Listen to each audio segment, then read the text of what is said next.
Hi everyone, I'm Kieran Clare, journalist with API Magazine, and today we're talking with Zaki Ameer, who's a property mentor.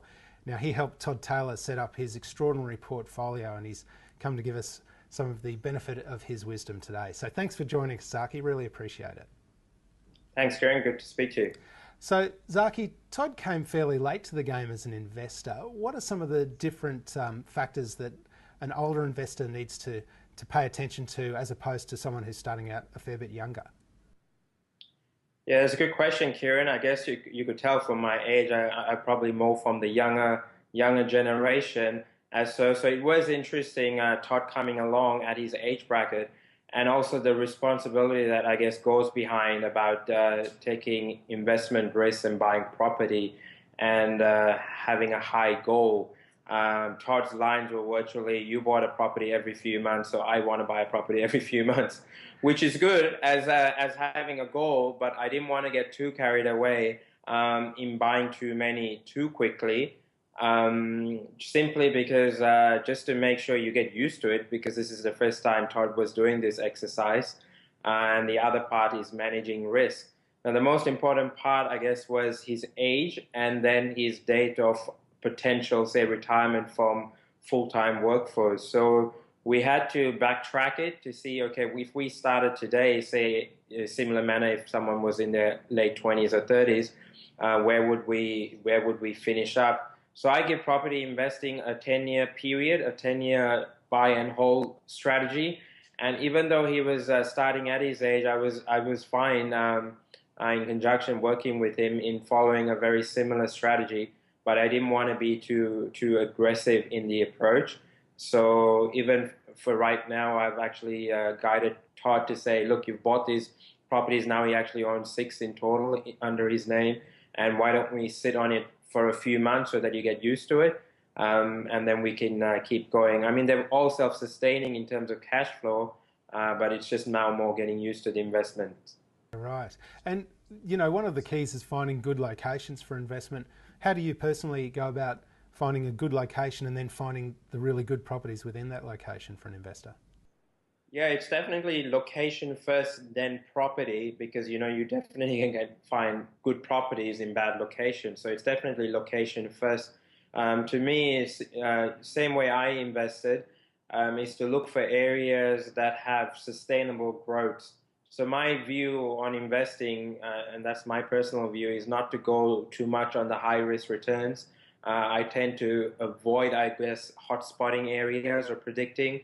It's more for areas that have established growth and increasing infrastructure because of housing affordability, and that's where the market is moving. And the reason I do that is because I have past data to, I guess, say, well, if growth was this percentage for the last 10 years, we could then fairly make a better prediction as opposed to going to a brand new area and trying to predict what's going to happen in the market over there. And how about finding those specific properties? I mean, is it just a case of working your way through the agents or? Relationships are definitely where it's at.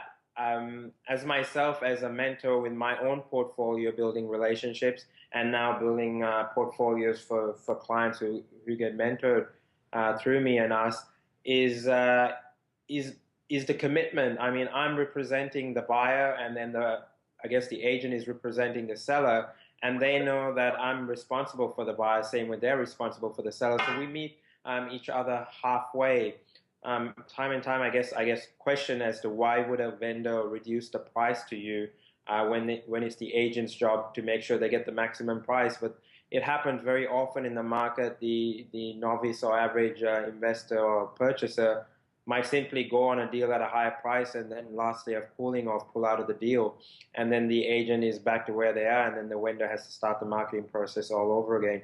So a majority of agents, with good relationships, like to work with people like us. Terrific. Now, Sydney's been running pretty hot as a market of late.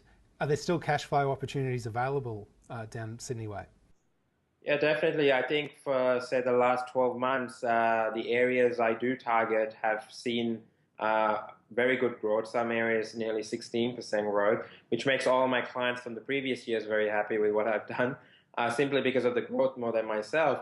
But are the areas still good? They're definitely good areas. I wouldn't say they've peaked and now they're going to fall, because that's just a very hard prediction. But as you know, the interest rates at this moment are still kept where it is. And the reason the yields have started to drop is because prices have gone up. But that's not to say that once the interest rates do go up, landlords will get into gear and start increasing rents to maintain the shortfall in cash, and yields could possibly, go up again. So there's definitely bargains still to be found with the right properties, right agents in the areas. Oh, terrific. Now, look, Todd has got a couple of deceased estates in his portfolio. How do people go about locating those possibly distressed vendor situations? Yeah, I think one or two of his properties never went to market or never hit market. Some of these deals, once again, comes down to relationships. There were and the ability to act quick. So, for example, Todd being represented by myself, where we're aware of his financial situations, making sure that his approvals are in place. It was a 24-hour decision to make that call on purchasing that property.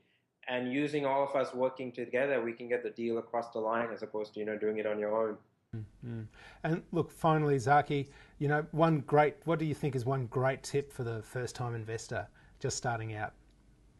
Well, I always say property investing is long term. This is not a get rich scheme. This is not, I wouldn't say something to replace your income immediately. I give it a 10-year plan. It is slower, but it's stable and sustainable, and which is what I like to appreciate about it. So yeah, stick in. Terrific. Zaki, always great to hear some words of wisdom from someone who's in the field and really getting in there and doing the job. So thanks very much for your time today. Thank you, Karen.